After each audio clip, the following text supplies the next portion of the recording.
because of your background. Given that Caleb has been in the news a lot lately for his transgressions, she figured you could be helpful in extracting the reasons behind his behavior. Right, sure, I replied. Wendy was our editor, and she could be ruthless. If she agreed to let me in on the interview, it was only because she thought I could get Caleb to open up about why it had been reported that he was dating 3 different women at the same time. He'd yet to discuss the claim publicly, so our job was to get the first comment. I sighed. I hated the thought of interrogating my crush, but if that was the only reason I'd been allowed to meet him, then I'd do what I had to do. The elevator doors opened, and we walked out into the open-air lounge.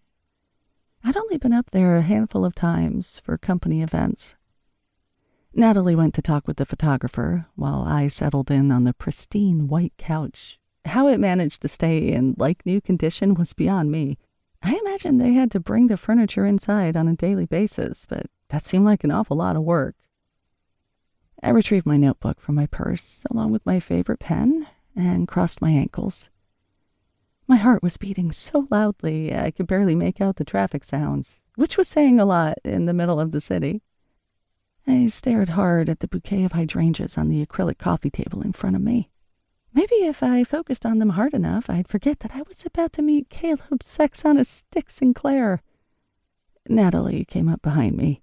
His PA just texted that they're in the lobby. They'll be up here any minute. I took a few deep breaths that were apparently louder than I'd planned because Natalie reached out and squeezed my shoulder. Relax, Britt. Celebrities are normal people who just so happen to be famous. Most of them are super chill. I spun in my seat. Most? Well, yeah. She pushed up on the nose of her tortoiseshell glasses. Sometimes they're arrogant shits, but for the most part they know we're here to help boost their careers, so they're on their best behavior. The elevator dinged, and I sprang to my feet.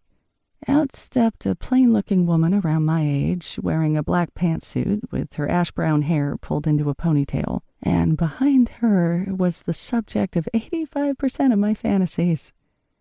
The other 15% went to this guy who had given me the most unbelievable orgasm a few months prior, but I hated that guy now. Long story. Caleb had on tight black jeans that piqued my curiosity as to what he had hidden beneath them, and a form-fitting heather gray t-shirt that accentuated his chest and fell at just the right place on his biceps to make me salivate. His dark hair was spiked up with gel, and his couture sunglasses hid what I knew were shamrock green eyes. I clenched my thighs together. Natalie strolled right up to them as though she was a longtime friend and pulled them both in for hugs. To say I was envious would be an understatement. Forcing my feet forward, I made my way over. Natalie rested her hand on my shoulder. This is Britt Hayes. She'll be conducting the interview with me this afternoon. I reached my hand out and shook his PA's hand. Pleasure to meet you. I'm Mel, Mr. Sinclair's personal assistant. I released her hand and held mine out for Caleb, hoping he wouldn't be able to feel me shaking. He scooted his sunglasses down his nose and wasn't shy about the fact that he was checking me out. He held out his hand. Caleb. Hi, I choked out. My face warmed, and I prayed that it wasn't too noticeable. He was even more beautiful in person. The dark, tightly manicured scruff made his cheekbones stand out, and it stood in stark contrast to his ample, blush-colored lips. He smirked and then released my hand, but kept his eyes on me over the rim of his sunglasses. Shall we? Natalie motioned over to the sitting area. Mel followed Natalie to the lounge while I stared at Caleb like a fool. After you. He gestured with his hand. I spun on my heels and tried to walk like a normal person.